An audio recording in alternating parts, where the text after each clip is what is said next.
You're listening to the Keep Optimizing podcast to increase your traffic, improve your conversion rates, and grow your profits. Hello and welcome. If you're looking to improve the performance and return on investment of your marketing, then you've come to the right place. I'm Chloe Thomas, the host of this marketing-focused podcast, and it's very, very cool to have you tuning in.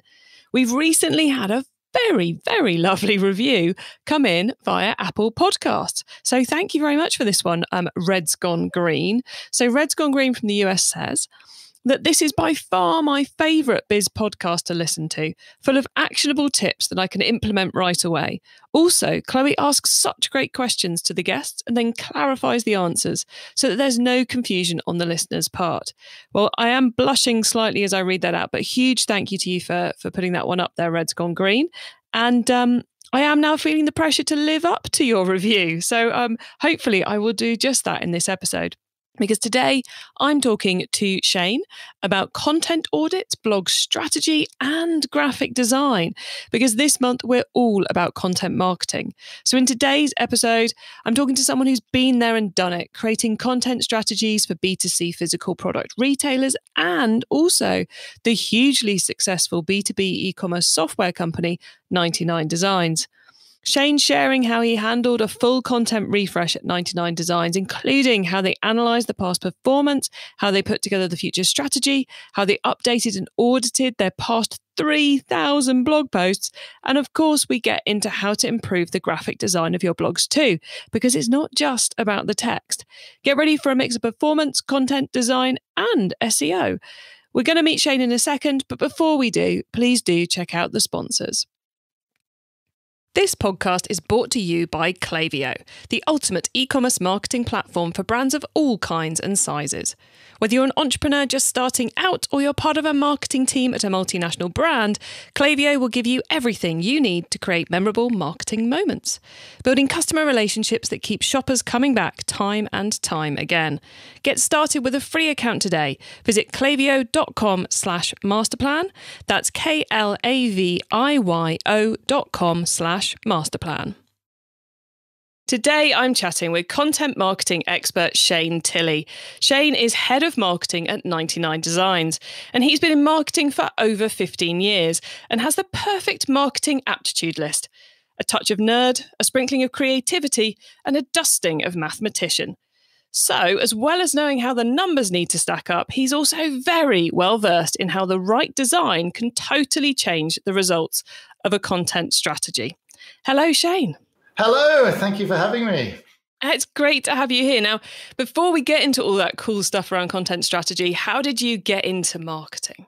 Went to marketing. So I had a more traditional marketing background. So my first marketing roles were classic direct marketing, where we sent a lot of letters, where we made a lot of phone calls and we knocked a lot of doors. That was probably more than 15 years ago. And then by chance, I was given an opportunity for a very small company at the time called SitePoint, which was an online-only company, and I was asked to lead their marketing efforts of a team of me. And it was really an introduction into the commencement of digital marketing and a different kind of marketing. And it was a little bit of a leap of faith from them and a leap of faith from myself. And 15 years later, it's been a really, remarkable journey to see how much the marketing ecosystem has evolved and really come to where we started almost 15 years ago.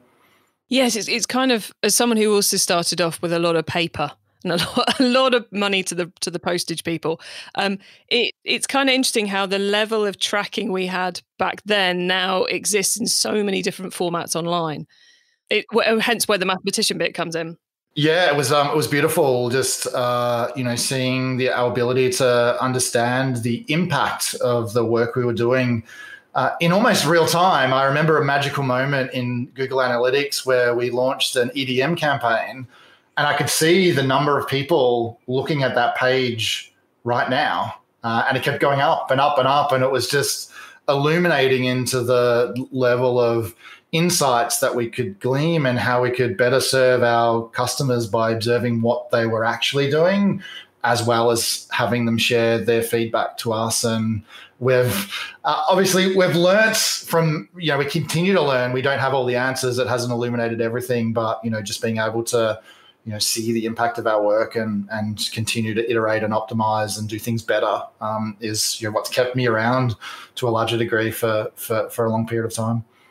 And that's what we're here to talk about today, how to optimize your content marketing to take it to the next level. Because I think I've certainly over this year have worked with and advised a number of e-commerce businesses who are in that bizarre situation where they don't have enough stock to supply the demand.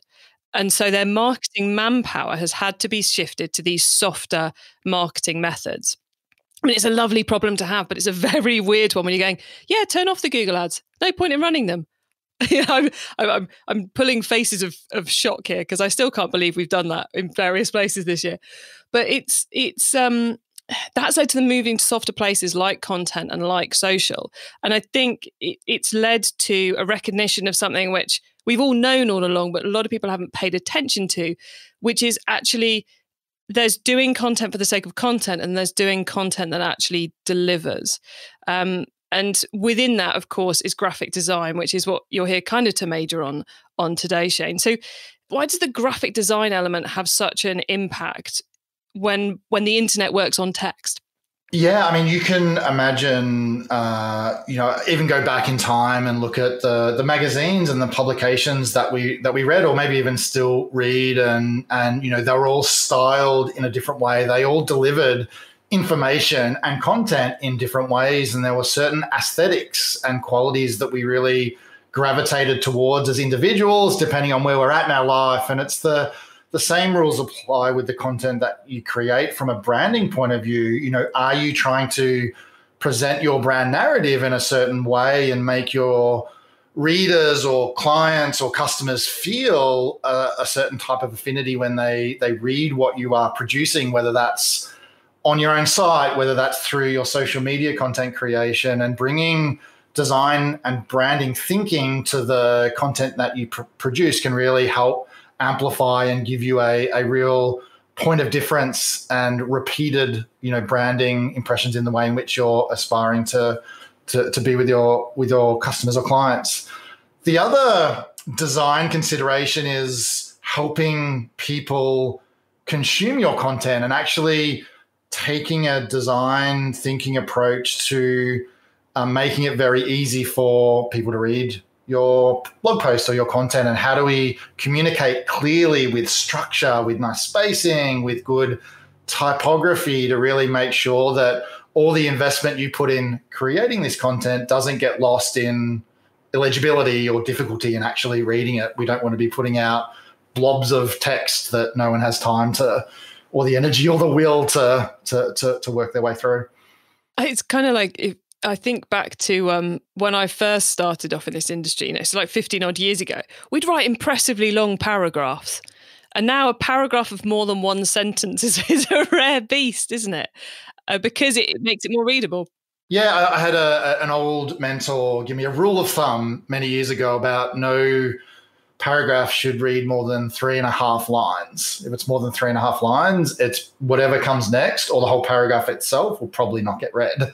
So that's been a sort of, sometimes you break those rules, and some long form content necessitates more than that, but that's your starting point. The other challenge I give my team and others when talking about content is, I assure you, in review and editing, you could say the exact same thing you have produced in draft with half the words, and it probably have more meaning. So reducing word counts to deliver the same value is an amazing thing. You might get caught in the sort of SEO narrative of it's got to be as many words as possible, but I think that's a notion of a distant past, and it's now how well can you communicate and deliver what people are looking for, and pulling words out can actually be a virtue. Well, yeah, especially as Google will be flipping to user experience as a key part of their search algorithm, that 10,000 word piece on how to reboot your computer is no longer going to be as powerful as the 100-word piece that shows you how to reboot your computer, is it? It's Google are indexing on mobile, and that's going to look horrible. Or even voice, like these, like how to restart your PC. Like I've got to be able to respond in language, and I can't do that with a 10,000 word step-by-step guide. So, that shorter form, very direct answers to specific questions, can be as formative in a modern content strategy as that long form approach that, worked well and still in some instances does, but not always.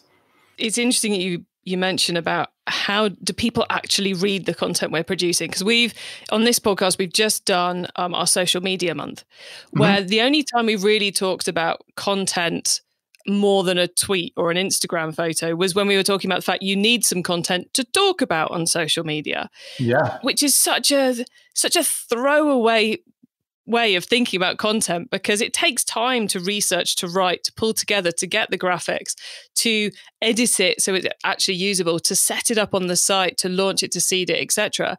And I think it's something which historically we've been quite bad about thinking about. We were like, right, I have to put out one blog a month. Oh, I've done my blog. Brilliant. I'll go and work on something else for a couple of weeks and then I'll come back. And we're very bad about thinking about how people consume our content. I know that's something you've been doing a lot of looking into. Yeah, it's one of the gaps in the middle that's often overlooked. And I can understand why, because a lot of our focus is, cool, how many people are arriving? And that's great. And then what do they go on and do? Do they go and read another piece of content or go and buy my product, ideally, or give me their email address? But understanding what's happening in the middle is really important to facilitating that transition in a meaningful way. Even at 99 for our own blog, many years ago, we wanted to redesign it as you do. And the first question we asked ourselves was, at what point do people drop off? And we realized that such a small percentage of people actually got to the end, and we had to take a hard look at the way in which we were presenting our content, the types of articles we were writing and how we were writing them, the way we used images, and aspire to set a goal of improving that performance to increase the number of people so engaged in that piece of content that they get to the end. And that was a real masthead statistic for our blog redesign, to make sure that we were actually fulfilling that potential of that content to as many people as we could, knowing that creates, because we take a quality first approach, creates that sense of trust, that sense of affinity, and will ultimately drive people to either come back later or continue to explore the 99designs ecosystem if it's the first time they've come. You said you did all this piece. Did you come up with kind of like a rule book of these are the things a blog post we'll stick to blog posts for the time being because I think it's something which everyone can understand. Did you come up with almost like a rule book of how to create a blog post more engaging? We did. It was complicated. So we had to understand where people are dropping off. And then we looked at the different types of content we were creating, and was there any differences in what people were getting through or not. And that helped shaped listicles versus long form versus short form versus inspiration, lots of images, not many images. So we started to understand what types of content people were consuming more of and less of, and sort of bring some of those design elements to other types of content to see if that would help. We also looked at writers. So we use a diverse set of writers for our blog. It's not the same person, the same voice. And were there different writing styles that were getting more engagement than others, and start to sort of break down and interpret that. And then we came up with a bit of an overarching strategy of kind of, here's the type of writer that we're looking for, and we're always recruiting new writers under that sort of thematic. But also then defining, we call it a magazine article or a book chapter, and we sort of allocate based on what demand we're trying to capture, whether this needs to be a magazine or whether it can be a book, whether it needs to be a book and have a much more significant investment. So we got very granular with the types of content we create, who writes it, and all the different visual elements that we would place to really optimize around that reading experience. And I mean, the moment we did that, we started to see an amazingly positive response from Google, from search, when we were showing them that this was the place to actually fulfill upon that, that thing that person was looking for. And, we've grown significantly, since that change was put in place. I like that because it's something which anyone can do. We can all look at our past blogs and go, oh, well, this is one where we just talk about new products. This is one where we talk about behind the scenes. And this is one where we talk about a lookbook. Mm-hmm. And I think every e-commerce business has got a mix, if they actually went back and looked, to see what those different ones are, to then go, which ones get the views, which ones get the bad bounce rates, which ones get the dwell time. Yeah. And just that simply, you can go, well, no one cares when we say new product, but everyone cares when we go behind the scenes. Let's do more behind the scenes. It's such a simple thing. Yep. And you might still need to fill some of the content voids in the user journey with particular types of content like reviews and all that sort of stuff. But yeah, like to fulfill a branding, execution, all that sort of stuff. It's absolutely, look at the other caution I would say as you start to explore some of these engagement metrics is to not just look at sort of time on site, to actually look at like where people are getting to, because I can open a blog post and sit there for 5 minutes whilst doing 18 other things and it still looks as though I'm there. You can use Google events to track, cool, I just got to 25% of the page. Yay, I just got to 50. Yay, I just got to 70. Yay, I got to the end. So you can actually build different trigger points throughout the page to help you understand where they're getting to, rather than are they just sitting on, your introduction and tweeting on Twitter or browsing Facebook. Yeah, I love it when you can get to those kind of stats, because I think oftentimes people dwell on bounce rate. Mm-hmm. And it's like, well, yes, bounce rate is a measure of how good your content is. It's also a measure of how accurately the thing that drove the person to that page did at driving them at a good page.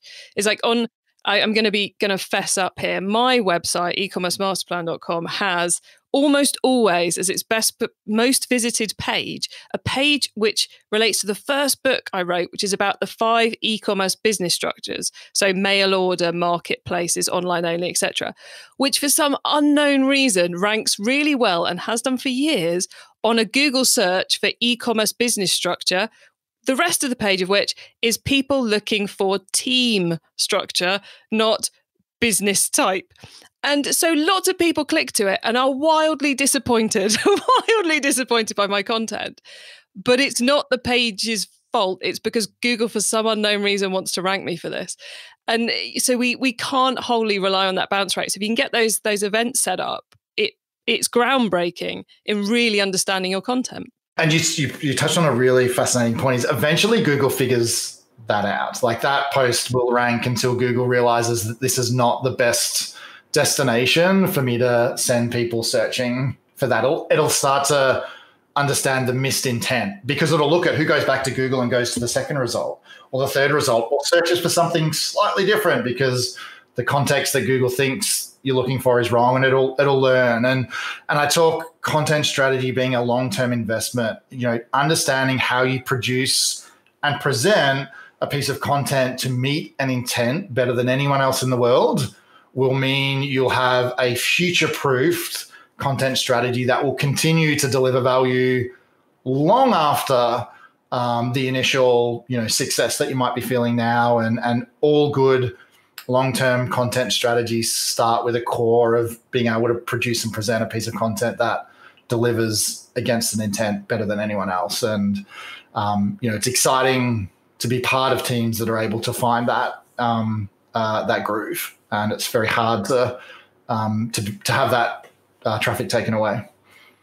And I love the fact you bring up that long-term strategy, because one of the things I've written down that I really need to ask you is, when you did this big content review, did you then go back and amend posts that were already live to bring them up to spec?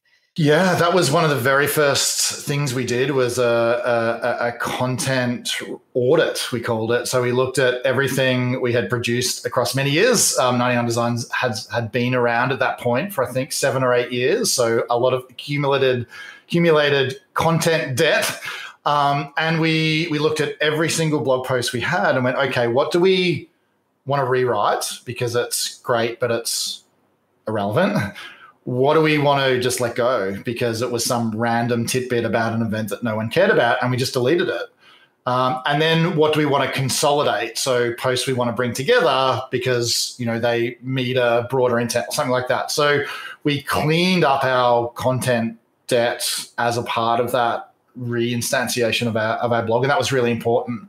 And we looked at the reason we produce this content might be, in this case, to rank for a particular term, like who was ranking and what were they writing that we weren't, and all that sort of stuff. So it was a very rigorous, over 3,000 posts at that point, one by one, actually ticking, crossing, moving, as we look to inject new life into our blog. And in terms of patience, to maybe put fear, but also excitement at the long-term viability, we set out on a 3-year journey of rebuilding our blog from the ground up. And that's the time we set ourselves to get good at this again. And we turned what was about 50 to 60,000 first-time visitors a month to our blog to over 1 million in that 3 years. So, that was the journey just our blog went on. Over a long period of time. Wow. There'll be a lot of people going, 3 years. I knew content strategies were long-term things, but 3 years. I guess you've said that you changed who you were writing, who was writing, what you were writing. You went back through 3,000 odd posts. Well, it's clearly not something that's going to happen overnight, is it? But did you think new content or past content was the core one to fix first? Past content, because we wanted to it's have a good quality signal for our blog. We wanted everything that was indexed that a visitor saw was great, and we wanted to reduce that sort of signal to noise ratio of good to, frankly, not very good input, and really make sure that anything anyone read, delivered value, but also told Google we delivered value, and to make that strike rate as high as possible. Then build the faith, build the cool 99designs. Whatever they create is great and serves value. So I'm going to give them a bit of the benefit of the doubt in the new stuff they create and give it a shot quicker. And what we found, the result was we were ranking faster with the new stuff because the old stuff was actually consistently good. And don't be afraid to delete a bad post that's not creating value for you, even though you might have really enjoyed producing it, because it could be costing you more than it could be helping. And 301 redirecting it, I'm guessing, too. Yeah, for the most part. Yeah. For the most part. I suppose you have to have someone to 301 redirect it too, don't you? Yeah, we 301 redirected everything. I mean, we're going to get a bit SEO-y in the moment, but 301 everything. But we wanted to make sure we had a good alternative, or we just 301 it to the main blog page, and we did get some soft redirects where Google's like, yeah, we know this new one isn't really like the old one, and so we had some cleanups to do. So we did some 410s, which is, hey, Google, this content no longer exists and never come back, to make sure our indexation was healthy. I didn't want to suggest too SEO. That was perfect. But I just didn't want anyone to go, wow, we no longer sell dog food. Let's just delete everything on dog food and leave it hanging. That's probably standard advice. Very standard advice. Yeah, you want to gracefully eliminate a page, not flippantly, for sure. Exactly. I don't want people coming in, we did what you and Shayne said. Yeah. And I'm like, oh. So we had to add in that little health warning around deleting blogs. But one of the things which it strikes me, especially when I look at my own blogs, which are dire for this, I'm terrible at this, is these days I expect to see quite a large number of images as we go through a blog post. And having, been thinking about this month of content that we're doing at the moment, actually, I find that I want those images to feel like I'm in the right place. Mm-hmm. If I'm on someone's site, which is normally graphics and illustrations, and suddenly there's some hideous corporate stock photography, which just doesn't, hideous because it doesn't fit, I should say, that tends to jar. So are there some kind of rules of thumb you can give the guys listening on how to get the graphics right? There's two ways. One is to do it yourself, and I would really encourage you to come up with a style guide, a branding guide for the content that you produce, which should be a natural extension of your brand assets and your own brand guide. So to create a version that's a blog post or a social media post, and to kind of know and be able to define and articulate what that is. And then two directions. One is you can go and get help. And I'm happy to share sort of our structure, because we invest as much in design as we do in the words, and I'll talk to that in a minute. Or if you can do it yourself, to build out templates to get consistency. So to use a tool like Canva, for example, and have, your hero image in your colors, in your style, in your theme, just to create that consistency and that repeatability. Alternatively, you could look to engage with a designer. You could come to 99designs. There are many of them, and actually talk to someone and either work on a post-by-post basis or go on a more like ongoing relationship where you might say, cool, we're going to produce 3 of these a month, and we'd love you to create the hero image and the images for us, and sort of work with them long-term. So we have a 99designs designer on our platform who creates all our blog images for us. We use our own platform. The other thing we have is a formatter. So we have a formatter whose job it is to lay out our blog posts beautifully for us. It's like a typesetter, like a layout. When we produce newspapers, I'm not sure the technical word, but they'd take all the articles and sort of lay them out into a design. It's the same thing. So someone comes through all our content and just lays it out beautifully and make sure it does honor our content production style guide and really make sure that we put our best foot forward. Now, that might be a bit over the top and difficult initially, but once you start to create some tangible value from your content, then reinvest in it and look to bring some of that typographic and layout consideration to the stuff you produce. But, find some good help to do that would be my advice. I love the fact you said you've got the kind of that blog layout person who does all of them, because I think it's having run businesses where I have multiple people writing blog posts, the lack of consistency used to drive me insane, and trying to teach everyone what to H tag, where to put images, what the images should look like, how to resize the images, how to tag the images and all the rest of it was an absolute nightmare. So I love the idea of, even in the smallest business, you can nominate someone as the person who puts those blog posts up. And that did just create so much more consistency from a brand and a readership. Yeah, like if I was to say, come and write and share some of your insights on 99designs, Chloe, I'd be saying, cool, like I want you to focus on the story you want to tell. Don't worry about the layout, the composition, how to break it down. We're going to help you with that. I just want to get as much of your wisdom as your insights out into a doc, and then let the professionals who know how to turn that into a beautiful, laid out visual story help you tell that in a more profound way. But I don't want you wasting a second of your time on that. So yeah, and it gets that consistency, maintains that, preserves that quality. It's good for a number of reasons. And you mentioned in investing there. So would you spend as much time and effort on the layout and the graphics as you would on the text itself?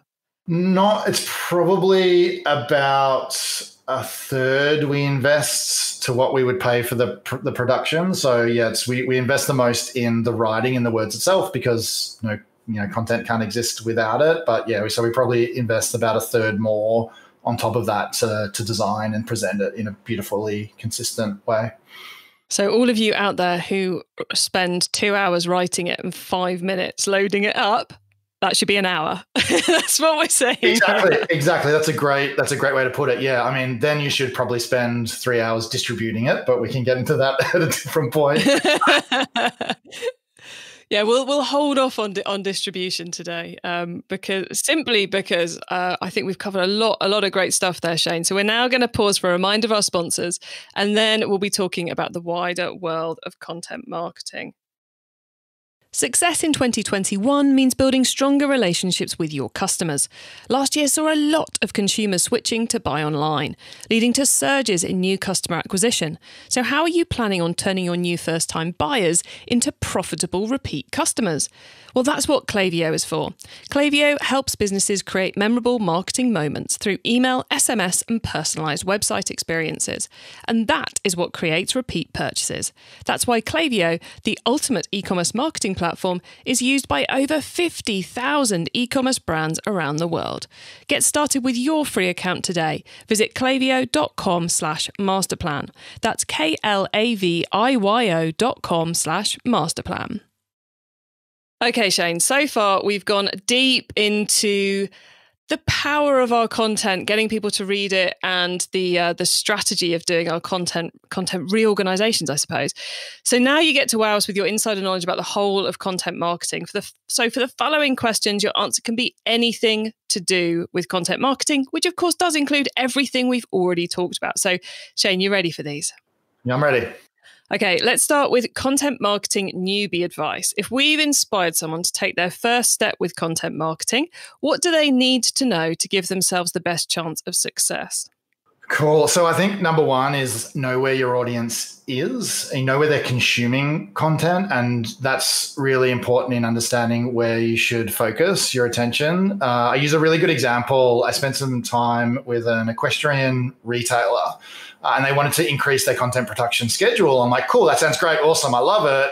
Where are you going to put it? And they wanted, for some reason, for it all to be on Twitter. I'm like, Twitter. I'm like, doesn't intuitively make sense. Let's go and talk and see how many equestrian people are on Twitter. And it was comparably really small to somewhere like Facebook. And we explored it. And it's like, well, horse enthusiasts are often riding their horse. They don't have lots of little points of time. They're like focused in another area. They get to an evening and then they go and look at beautiful pictures on Facebook. And it's like, okay, cool. This is where your content strategy needs to live, because no one's talking about horses on Twitter. They're all doing it on Facebook. So lean to that when it comes to producing, great content. So know where your audience is. And then secondly, produce value, not just content. We just spoke about how to, think about the value of your content, not, and the value in it over, how many leads and sales you might ultimately get. Be super patient. We had a 3-year run rate. You should see, results much sooner than that, but, the end is potentially eternal. So just be patient, understand that a well-produced piece of content that ranks well can continue to deliver value for years to come, like the piece of content you mentioned before, Chloe. So it's not about SEM where it's like I pay for an ad. How much does that turn into a customer? You can actually think a lot more long-term.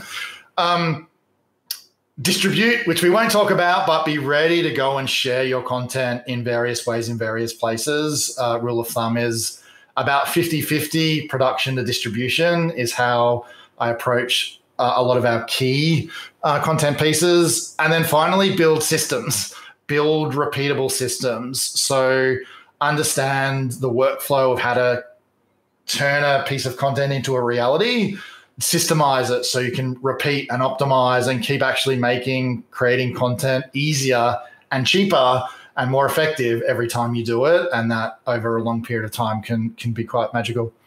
I love that last point in particular, because I think a lot of people think that content has to think of it as an art rather than a science. And I think that means they forget that they can systematize it. Okay, now once you've started, of course, you've got to keep optimizing. So what's your favorite way to improve content marketing performance? So it's to have the right measures in place. And I've spoken a lot about optimizing inside the content, but what I also really encourage people to do is understand what value means for you. So it might be leads, it might be sales, it might just be brand affinity.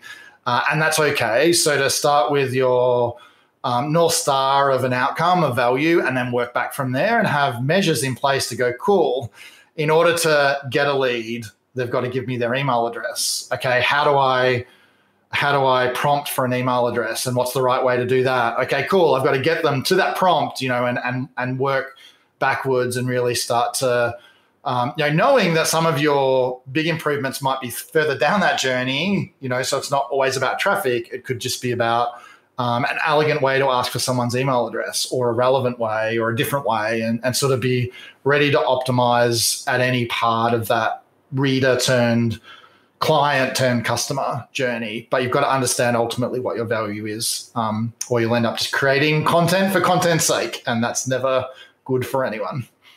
No, and it creates, when you have to go back and do an audit, it creates an awful lot of stuff to trudge through as well. Yeah, like 3,000 really challenging posts to go through one by one and critique and decide what to do with them. That sort of pain, yes. Yeah. Save your future self. Only create content that fits with what you're trying to get people to do. We can send this podcast back a few years in time and put that somewhere in my vicinity. Yep, I love it. Yeah, no, I like that idea. Time traveling podcast. Okay, it's impossible to improve our marketing unless we're monitoring the performance. But the list of stuff we could monitor can be overwhelming. So, what for you is the number one content marketing KPI? It's long-term return on investment. And I say that with a very deep level of, I even attribute my own time and I put a value to that, and I pay myself and make sure that the time I'm investing in the content that we're producing and the distribution we make and the hosting bill we pay and everything we do at a channel level is getting better and better. So I look at all our content and go, cool, what's the channel return on investment? And it might be not profitable to begin with, but it builds on itself and then starts to actually get to a positive return on investment. Then you might invest in creating more content. And so, yeah, it's really just making sure you're costing everything in your production processes, including your own time, and then understanding what the value is of the value you get out of that,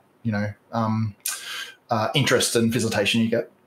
Excellent. I love the bit about putting some value against time, because I think a lot of people think content is free.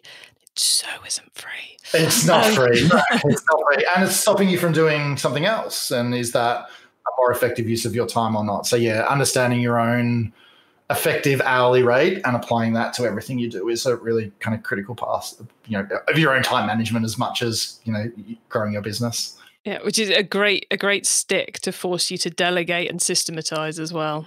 It's super hard. It's really hard, particularly with content you love to talk about. And you're like, I really want to labor over this piece of content for 10 hours because I want to share my wisdom with the world. But like, that's starting to add up really quickly when you've got to double that or add a bit more on distribution. And then you've got to find maybe help to get it formatted beautifully. And so it can be a trap at times as well. Oh, yes. Okay, finally, it's crystal ball time. What's coming up in the next 6 to 12 months we should be getting ready for with our content marketing? I think voice is a big one. So, this is a sort of an interesting SEO nuance, is like being able to produce content that can be used in a voice response. And I think that's really exciting and challenging, and shorter is better. Getting to the point is better. I think beyond that, it's just all the different choices we've now got to produce content, whether that's from your traditional blog strategy through to getting all up in TikTok. There are so many different places to house our content and being really good at knowing where greatest value long-term comes from and from knowing where your target market is as a starting point, but just knowing exactly where biggest bang for buck will come, because we have quite a big team and it's exciting, but even we struggle to keep across all the different social platforms, all the different, global markets. It's a challenge for everyone. Yeah. And far better to do one well than lots badly. And I couldn't agree with you more. Go and own a channel rather than spread yourself too thin, because, there's an old adage of like, be great at one thing or horrible at many. And I think that's a harsh reality of the competitive of content. Whatever you're thinking about writing tomorrow, 1,000 other people are probably already working on it today. So, being exceptional in one way, in one place can really help you stand out. And then own that space and then look to expand in time. And that's the patience, and allow others to play in other areas is also hard at times as well. Love it. Okay. Shayne, we're very nearly at the end of the show. So could you please let the listeners know where they can find you and 99designs on the web and social media, please? So I think we have even created a special URL, but you can find 99designs at 99designs.com. If you do /keep-optimizing, I think we've got a special offer for everyone, so you can go and enjoy that. You can find me on Twitter a little bit at Shayne T, but you're better off visiting me at ShayneTilley.com and dropping me an email. You're much more likely to get a response. Available everywhere, but fastly available via Twitter and email. Love it. Shayne, thanks so much for being on the Keep Optimizing podcast today, for putting together that special offer for our listeners as well, because I'm sure that's going to get a few of them giving 99 Designs a go. And in the show notes, we'll add a link to my blog post of how I've used 99 Designs to come up with my podcast logo. So if you're looking at your phone right now, that logo you're seeing, that is a piece of 99 Designs work. And I couldn't have come up with it without them, as you will discover when you read the blog post. We'll put a link to that in the show notes for you all. So Shayne, thanks so much for coming on. It's been fascinating talking content with you. So thank you. It's been a pleasure. Thanks so much for having me. Well, didn't we cover a lot with Shayne there? We talked about content audits, what to do with the old stuff, how to get your house in order, how you can go about building your rule book of who, what, the focus, what you need things for. We talked graphics, of course, because the way it looks is key. Template tools like Canva or a system like 99 Designs are particularly good. We talked about running crowdsourced competitions to find your ideal design and designer. He also shared that great piece of advice, I thought, around the fact that your creation should be 2/3 text, 1/3 graphic and layout, and then spend all that time again on distribution. Now, if you want to get the great offer we mentioned, so you can give 99 Designs a go yourself, then you'll find all that at 99designs.com/keep-optimizing with an S, of course. You can get the links to that offer and everything else we discussed and the full transcript of this episode and much more at keepoptimizing.com. Remember, with an S, not a Z. I actually had one of the listeners telling me it was with an S, not a Z this week. So clearly that message is starting to get through. Repetition, all about the repetition. Well, look, thank you very much for tuning into this episode of the Keep Optimizing podcast. If you have enjoyed this episode, then do check out our recent social media episodes where we touch on how to distribute your content, which of course is going to really help you build on everything you're learning in our content month. Please do also tell your fellow marketers about the show, because it's my aim to help as many marketers as possible to improve the performance of their marketing. And I can't do that if we're not all spreading the word and getting them listening. So have a great week and make sure you listen to the next episode so I can help you to keep optimizing your marketing. Access everything Keep Optimizing at keepoptimizing.com. That's with an S, not a Z.